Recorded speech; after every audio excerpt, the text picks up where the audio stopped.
Hey friends, it's Carrie here with eatingonadime.com, and today we're making the best crock pot roast recipe. Your crock pot does all the work. You can get the full recipe in the link in the description.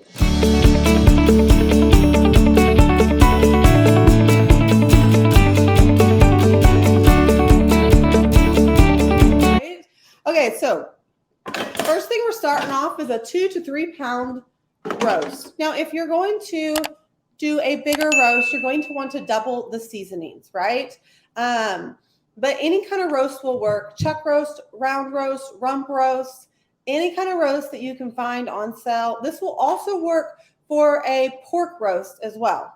Okay, so also, you do not need a special crock pot. I know that my crock pot looks like it's fancy, but you do not need a fancy crock pot at all.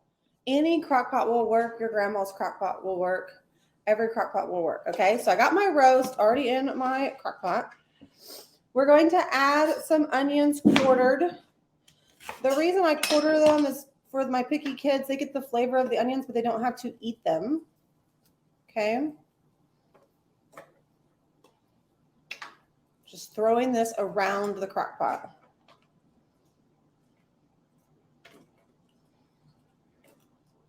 Then we're going to do some potatoes. Normally I like to do like yellow potatoes, Yukon Gold potatoes. I really love the little potatoes because I just throw them in to make it even lazier. But I already had some russet potatoes, so that's what we're going to use today. I already peeled them, and then I'm going to quarter them and throw them in. You want them in there pretty big so they don't turn into mush as you're cooking it.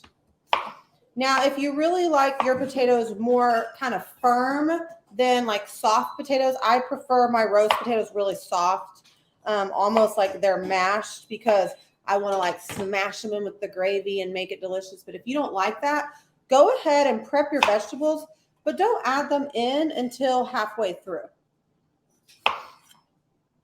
This one's pretty small, so I'm not going to quarter it. Then we need some carrots.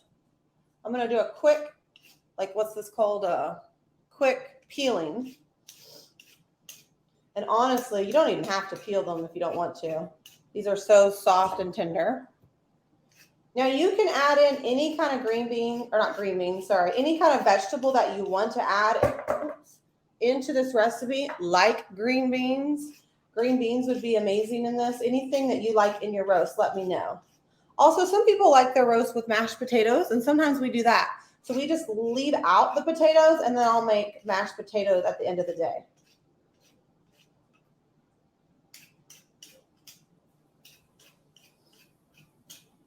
You could also just cheat. Really, guys, if you want to make this super lazy, okay, use those baby potatoes that come in the bag.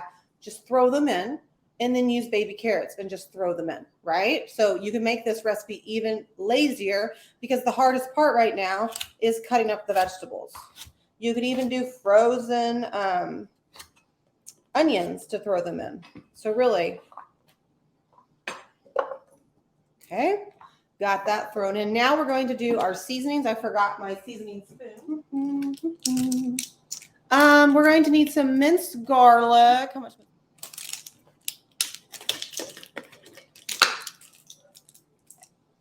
And you guys know I always like double garlic, what my recipe says. I love garlic. Me and garlic, we hang out. We're basically best friends. Some salt. I'm using pink Himalayan salt. Any kind of salt will work. It's just my personal preference. Some pepper. Look, as you can see, these are very simple, easy ingredients.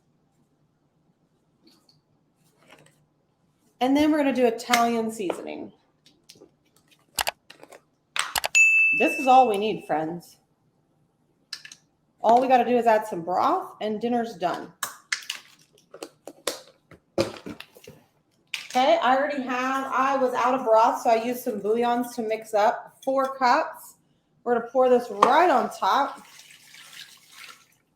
Don't try to completely cover your roast. I know when I was younger, I would try to like, I always felt like your crock pot needed to be completely filled to the top, to the brim with like broth to make like the best roast, you don't need to do that. 4 cups is plenty. That makes everything juicy, tender. It's not dried out and gives you enough broth to make a gravy, right? At the end, which is what everybody really wants because we want that meat shreddable and then we want a gravy at the end.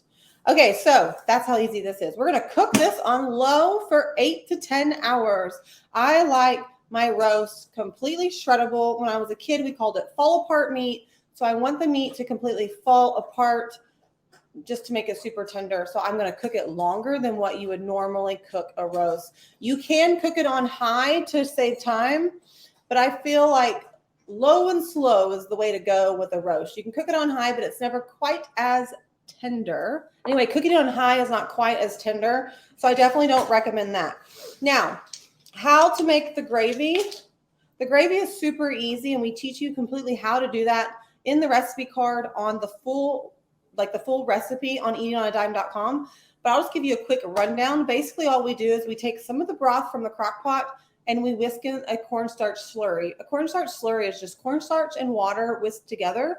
You heat it on a stovetop and whisk it together to make a delicious gravy. It's super simple. It's very easy, and it tastes amazing. So, okay, all you got to do is drop the word recipe below. We will send you the full recipe and also how to get our 31 days of Crocktober recipes. Okay, you guys have a great morning. Thanks so much for joining me, and I'll see you next time. Bye, friends. Thanks so much for joining me. Remember, you can get the full recipe in the link in the description, and we have a link on how you can get our 31 days of free crock pot recipes. Don't forget to like and subscribe so you don't miss any more of our family-friendly recipes. Bye, friends.